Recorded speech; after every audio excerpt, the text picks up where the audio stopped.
എപ്പിസോഡിന്റെ opening സീനില് ഇപ്പൊ ആ കടല് അത് രണ്ടായിട്ട് പിളർക്കും. ഉടനെ ടോബി അവന്റെ ടെലിപ്പോർട്ടേഷൻ ജിപ്സ് ഉപയോഗിച്ച് എങ്ങനെയെങ്കിലും അവിടുന്ന് ടെലിപ്പോർട്ട് ആവാൻ ശ്രമിക്കും. അവൻ എന്തെങ്കിലും ചെയ്യും മുമ്പേ അവളിപ്പോ ഒരുപാട് പേപ്പർ ബോംബ് അവന്റെ നേർക്കയക്കും. അവള് ദേഷ്യപ്പെട്ട് പറയും, ഇത്രയും നാളായിട്ട് എനിക്ക് നിന്നെ അറിയാം. നിന്റെ ടെലിപ്പോർട്ടേഷൻ ജിപ്സു അതെന്റെ മുൻപിൽ വർക്കാവില്ല.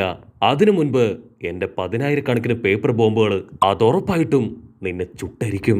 ടോബി അവൻ കഷ്ടപ്പെട്ട് ബുദ്ധിമുട്ടി ആ പേപ്പർ ബോംബുകൾ വലിച്ചു കീറി എങ്ങനെയെങ്കിലും ടെലിപ്പോർട്ടേഷൻ ജിപ്സു അത് ക്രിയേറ്റ് ചെയ്യാൻ ശ്രമിക്കും. പക്ഷെ അവനെ കൊണ്ട് അതിന് കഴിയില്ല.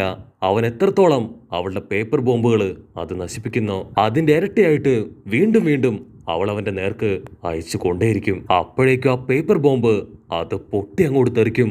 അത് കണ്ട് അവൾ ഒരു സെക്കൻഡ് ഇപ്പൊ ഒരു ഫ്ലാഷ് ബാക്കിലേക്ക് പോവും. ഫ്ലാഷ് ബാക്കില് ആ ടോബി പറയും, ഞാനാണ് ആ അക്കാസ്കി ടീം അത് ക്രിയേറ്റ് ചെയ്യാൻ അവരെ പുഷ് ചെയ്തത്. ആ റെനിങ്ങും കണ്ണുപോലും അവർക്ക് നൽകിയത് അത് ഞാനാണ്.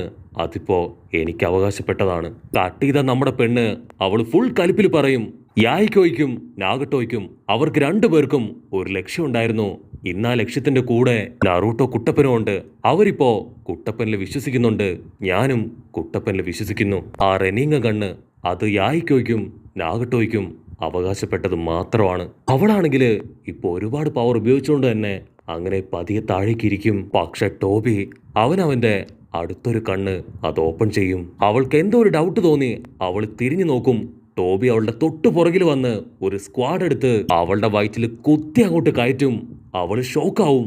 ഇവനെങ്ങനെ അത്രയും ബോംബ് പൊട്ടിയിട്ടും വീണ്ടും ഒരു പോറൽ പോലും ഏൽക്കാതെ തിരികെ വന്നു. അതിനാവും പറയും, ഞാൻ ഉപയോഗിച്ചത് ഈസനാക്കി ജിപ്സു ആണ്. എന്റെ ഒരു കണ്ണ് അതിനുവേണ്ടി എനിക്ക് നഷ്ടപ്പെടുത്തേണ്ടി വന്നു. ഇതൊരു ഫോർബിഡൻ ജിപ്സു ആണ്. അതുകൊണ്ട് തന്നെ ഞാൻ അനുഭവിക്കേണ്ട മരണം അതിപ്പോ ഞാൻ നിനക്ക് തന്നിരിക്കുകയാണ്. ആക്ച്വലി ഞാൻ ഉപയോഗിച്ചത് സേജ് ഓഫ് സിക്സ് പാത്തിന്റെ ഒരു സ്പെഷ്യൽ ജിപ്സു ആണ്. ഈ ഒരു ജിപ്സു അത് കയ്യിലുണ്ടെങ്കിൽ നമുക്ക് എന്തും ചെയ്യാൻ കഴിയും. അത് ആക്ച്വലി രണ്ട് പവറാണ്. ഒന്ന് മെന്റൽ എനർജിയെ കൺട്രോൾ ചെയ്യാനും ഡിസ്ട്രോയ് ചെയ്യാനും, മറ്റൊന്ന് ഫിസിക്കൽ എനർജിയെ കൺട്രോൾ ചെയ്യാനും ഡിസ്ട്രോയ് ചെയ്യാനും. അത്തരത്തിലൊരു പവർഫുൾ ജിപ്സു ആണ് ഈ ഈസനാക്കി ജിപ്സു. അവളാണെങ്കിൽ ഇതൊക്കെ കേട്ട് ഒരുപാട് വേദന സഹിച്ച് ഫ്രീസ് ആയിട്ട് നിൽക്കും. അവൻ പറയും, ഞാനാണ് സാക്ഷാൽ മാതുറ. ആസുറയുടെ പവർ അതെന്റെ കയ്യിലാണ്. ഞാനാണ് അടുത്ത സേജ് ഓഫ് സിക്സ് പാത്ത്. ഉടനെ കോനോൻ അവള് വേദനയില് ഇപ്പൊ മുൻപോട്ട് ഓടും. അത് കണ്ട് മാതുറ, ഇനിയുള്ള കാലം നീ നിന്റെ ഫ്രണ്ട്സിന്റെ കൂടെ കുട്ടപ്പന്റെ കഥയൊക്കെ പറഞ്ഞ് അങ്ങനെ ഹാപ്പി ആയിട്ടിരിക്കുക. കോനോൻ അവൾ ശരീരം മുഴുവൻ ഇപ്പൊ രക്തമായിട്ട് അങ്ങനെ നടക്കും. അവളിപ്പോ ഒരു സെക്കൻഡ് മുകളിലേക്ക് നോക്കി അവളുടെ രണ്ട് ഫ്രണ്ട്സിനെയും അങ്ങനെ ഓർക്കും. അവൾ ഒരു സെക്കൻഡ് ഇപ്പൊ യായിക്കോ പറഞ്ഞ കാര്യം അത് ആലോചിക്കും. യായിക്കോ പറയും, നാഗട്ടോ ആണ് നമ്മുടെ ടീമിലെ റിയൽ ഹീറോ. ഞാൻ വെറും അവനു വേണ്ടി ഒരു തൂണ് മാത്രമാണ്. അതിനുശേഷം ഇപ്പൊ നാഗട്ടോ പറയും, ഞാനല്ല, യായിക്കോ ആണ് ഈ ടീമിലെ റിയൽ ഹീറോ. ഞാൻ വെറും അവന്റെ ഒരു തൂണ് മാത്രമാണ്. അവസാനം അവളിപ്പോ സാക്ഷാൽ കുട്ടപ്പനെ കുറിച്ച് ആലോചിക്കും. അവൾ നിലവിളിച്ചു പറയും, ഞാൻ യായിക്കോയും നാഗട്ടോയും അവർ രണ്ടുപേരെയും ഒരുപോലെ വിശ്വസിക്കുന്നു. അവരുടെ ആഗ്രഹം അത് ഉറപ്പായിട്ടും നറൂട്ടോ കുട്ടപ്പൻ അത് സാധിച്ചു തരും. അവളുടെ ആ ഒരു ശബ്ദം കേട്ട് റെയിൻ വില്ലേജിലെ റെയിന് പോലും നിന്നുപോവും. അവൾ ഉടനെ ഇപ്പൊ മാധുരയ്ക്ക് നേരെ തിരിയും. അവള് പറയും, ഞാനിപ്പോ നറൂട്ടോ കുട്ടപ്പന്റെ പില്ലറാണ്. അവനു വേണ്ടി നിന്നെ ഉറപ്പായിട്ടും എന്റെ കൂടെ തന്നെ ഞാൻ ഇവിടെ നിന്ന് നിന്നെ കൊണ്ടുപോകുന്നു പറഞ്ഞ് ഒരു ചക്രം തന്നെ അവൾ ക്രിയേറ്റ് ചെയ്യും. അത് കണ്ടവൻ സൈഡിൽ ശബ്ദം ഉണ്ടാക്കി അവളെ വെട്ടിത്തിരിപ്പിച്ച് അങ്ങനെ തെന്നിമാറും. അവള് പേപ്പർ ഷുരിങ്കൻ അത് ക്രിയേറ്റ് ചെയ്ത് അവന് നേരെ വലിച്ചെറിയും. അവനത് മുഴുവൻ ഇപ്പൊ തട്ടിത്തെറിപ്പിക്കും. അവൻ ചാടി വന്ന് അവളുടെ കഴുത്ത് ഞെരിച്ച് അങ്ങനെ അവളെ കൊല്ലാണ്.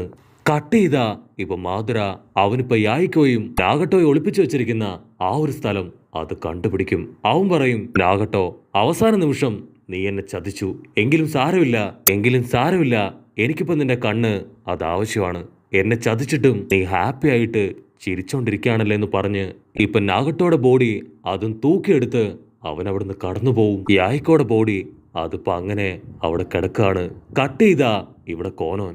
അവളും മരിച്ച് ഇപ്പൊ ഒരു മൂലയ്ക്ക് കിടക്കും.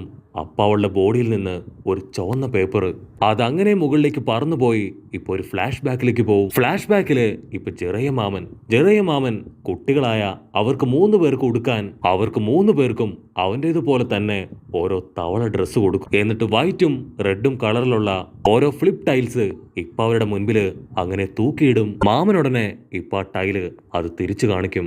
അതിന്റെ വെളുത്ത ഭാഗത്ത് ഇപ്പൊ ഓരോ തവളയുടെ ഫോട്ടോ ഉണ്ടാവും. മാമൻ പറയും, നിങ്ങൾ വീട്ടിലുണ്ടെങ്കിൽ ഉറപ്പായിട്ടും ഈ റെഡ് ടൈല് അത് അങ്ങനെ ഉണ്ടാവണം. വീടിന് പുറത്തേക്ക് പോവാണെങ്കിൽ അത് ഈ വൈറ്റ് ടൈലിലേക്ക് ടേൺ ചെയ്ത് വെക്കണം. ഇത് ആക്ച്വലി നമ്മുടെ ഒരു കോഡാണ്. അത് കണ്ട് കോണോൻ അവള് പറയും, എനിക്ക് മനസ്സിലായി, ഇത് ആക്ച്വലി നമുക്ക് പരസ്പരം കമ്മ്യൂണിക്കേറ്റ് ചെയ്യാൻ വേണ്ടിയിട്ടാണ്. കാരണം നമുക്ക് ചുറ്റും ഒരുപാട് ശത്രുക്കളുണ്ട്. അവരുടെ കണ്ണിൽ പെടാതെ നമുക്ക് കമ്മ്യൂണിക്കേറ്റ് ചെയ്യാനുള്ള ഒരേ ഒരു മാർഗം. അത് കേട്ട് മാമൻ ഇപ്പൊ വല്ലാണ്ട് അങ്ങോട്ട് ഇംപ്രസ് ആവും. വാവ് കോണോൻ നീ അടിപൊളിയാണ്. നീ വളരെ പെട്ടെന്ന് തന്നെ എല്ലാം ക്യാച്ച് ചെയ്തു. നീ യായിക്കോയെ പോലെ ഒരു മണ്ടനല്ല. അത് കേൾക്കുമ്പോ ഇപ്പൊ യായിക്കോയ്ക്ക് ഒരുപാട് വിഷമാവും. മാമൻ വീണ്ടും പറയും, ഇത് മാത്രമല്ല മറ്റൊരു സർപ്രൈസ് കൂടെ ഞാൻ നിങ്ങൾക്ക് കാണിച്ചു തരാം. മാമൻ ഇപ്പോ ഫ്ലോറിൽ 2 തവണ ചവിട്ടും. അപ്പോ ഒരു ഡോറ് അങ്ങനെ ഓപ്പൺ ആവും. മാമൻ പറയും, ഇനി ഒരു പക്ഷേ ഏതെങ്കിലും വില്ലന്മാര് നമ്മളെ ഇവിടേക്ക് വന്ന് ആക്രമിക്കുകയാണെങ്കിൽ ആ നിമിഷം ഈ ടണൽ വഴി രക്ഷപ്പെട്ട് നമുക്ക് പുറത്തെത്തി അവിടുന്ന് ഓടാം. അതുമാത്രമല്ല നിങ്ങളെപ്പോലെ തന്നെ ഒരു തവള സൈൻ എനിക്കും ഉണ്ട്. ഇതിനെല്ലാം ഉപരിയായിട്ട് അടുത്തതായിട്ട് ഒരു തവള ചിപ്സുമാണ് ഞാൻ നിങ്ങൾക്ക് പഠിപ്പിച്ചു തരാം. അത് കേട്ട് യായിക്കോ അവൻ ഒരുപാട് ഹാപ്പി ആയിട്ട് ഇപ്പൊ പുറത്തേക്ക് ഓടും. എന്നിട്ട് നിലവിളിച്ച് പറയും, ഞാൻ ഉറപ്പായിട്ടും വെരി സ്ട്രോങ്ങസ്റ്റ് പേഴ്സൺ ആവും.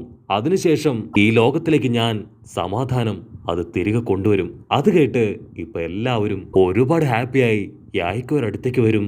അങ്ങനെ അവർ 3 പേരും ഇപ്പൊ തവളയുടെ സിഗ്നല് അത് തിരിച്ചു വെച്ച് പുറത്തേക്ക് പോവും. എന്നിട്ട് എല്ലാവരും ചേർന്ന് ഇപ്പൊ പൊരിഞ്ഞ പ്രാക്ടീസ്.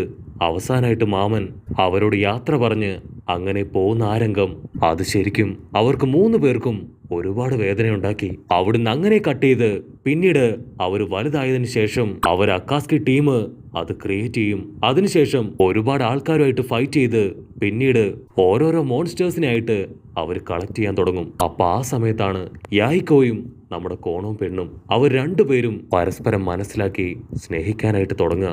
അതിനുശേഷം അവർക്ക് വേണ്ടി ഒരു മിലിറ്ററി ഫോഴ്സിനെ തന്നെ ക്രിയേറ്റ് ചെയ്യും. ആ ഹിഡൻ റെയിൻ വില്ലേജിലെ ഒരുപാട് വില്ലന്മാരെ അടിച്ചൊതുക്കി ആ ഒരു വില്ലേജ് തന്നെ അവർ കൈയടക്കും. അപ്പോഴാണ് ഹാൻസോ അവരാദ്യമായിട്ട് ഡയറക്റ്റ് കാണുക. യായിക്കോ പറയും, ഞാനാണ് ഈ അക്കാസ്കി ടീമിന്റെ ലീഡർ. അത് കേട്ട് ഹാൻസോ അവ മുഖം തിരിച്ച് അവിടുന്ന് നടന്നു പോകും. പക്ഷെ യായിക്കോയ്ക്കാണെങ്കിൽ ഇപ്പൊ ഭയങ്കര ആവേശാവും. കാരണം എല്ലാവരും അവരുടെ ടീമിനെ ഒരു ടീമായി കാണാനും പേടിക്കാനും ബഹുമാനിക്കാനും ഒക്കെ തുടങ്ങിക്കഴിഞ്ഞു. അവിടുന്ന് അങ്ങനെ ബ്ലാക്ക് ഔട്ട് ചെയ്ത് അവരുടെ പഴയ വീട് കാണിക്കും. അപ്പൊ ലോങ് ഷോട്ടിലായിട്ട് ഒരുപാട് വില്ലന്മാര് അവരിപ്പോ ആ വീടിനെ എയിം ചെയ്ത് ഇപ്പൊ ഷൂട്ട് ചെയ്തുകൊണ്ടേയിരിക്കും. അതിന് യായിക്കോ കോനോൻ നാഗട്ടോ അവര് 3 പേരും അവരുടെ ടൈൽ സൈന് അതങ്ങനെ ടേൺ ചെയ്യും. അവര് 3 പേരും ആ അണ്ടർഗ്രൗണ്ട് വഴി പുറത്തേക്ക് വരും. അന്നാണ് അവരവസാനമായിട്ട് ആ വീട്ടിലുണ്ടായിരുന്നത്. അതിനുശേഷം അവരവരുടെ സ്വപ്നങ്ങളെ ലക്ഷ്യമാക്കി പുറത്തേക്ക് പോയി. കട്ട് ചെയ്ത ഇപ്പൊ പ്രസന്റില് കോനോന്റെ ബോഡിയിൽ നിന്ന് പറന്നു വന്ന ആ ഒരു ചുമന്ന കടലാസ് അതിപ്പോ ആ വീടിനെ ലക്ഷ്യമാക്കി അങ്ങനെ സ്പീഡില് പറന്നു വരും. എന്നിട്ട് കോനോന്റെ ടൈലിന്റെ മേലെ അതങ്ങനെ ഒട്ടിയിരിക്കും. കട്ട് ചെയ്ത മാതുറ അവനിപ്പോ അവന്റെ പുതിയ കോസ്റ്റ്യൂമില് അങ്ങനെ സ്റ്റൈലായിട്ട് നിൽക്കും. അപ്പൊ സെറ്റ്സ് പറയും, നമുക്കിപ്പോ ഒരു ഇന്റൽ വന്നിട്ടുണ്ട്. അത് കിസാമി അവനാണ് നമുക്ക് വേണ്ടി അയച്ചത്. അത് കേട്ട് മാതുറ അവൻ ആ സീക്രട്ട് ഇന്റല് അത് കളക്ട് ചെയ്യുന്നതോടു കൂടെ ഈ ഒരു എപ്പിസോഡും അവസാനിക്കുന്നു. എപ്പിസോഡ് ഇഷ്ടപ്പെടുകയാണെങ്കിൽ തീർച്ചയായിട്ടും ലൈക്ക് ചെയ്യാനും കമന്റ് ചെയ്യാനും ഷെയർ ചെയ്യാനും മറക്കല്ലേ. അതുപോലെ തന്നെ നമ്മുടെ മല്ലു എപ്പിസോഡ് മെയിൻ ചാനലില് നമ്മുടെ ലൂഫിക്കുട്ടന്റെ പുതിയ 2 എപ്പിസോഡ് കൂടെ അപ്ലോഡ് ആയിട്ടുണ്ട്. കുട്ടപ്പനെ സപ്പോർട്ട് ചെയ്യുന്ന എൻ്റെ എല്ലാ സ്വത്തു കുട്ടികളും ലൂഫിയെ കൂടെ സപ്പോർട്ട് ചെയ്യുക. അപ്പൊ അടുത്തൊരു അടിപൊളി എപ്പിസോഡുമായിട്ട് കാണുന്നവരെ ഇറ്റ്സ് മീ വിത്ത് മല്ലു.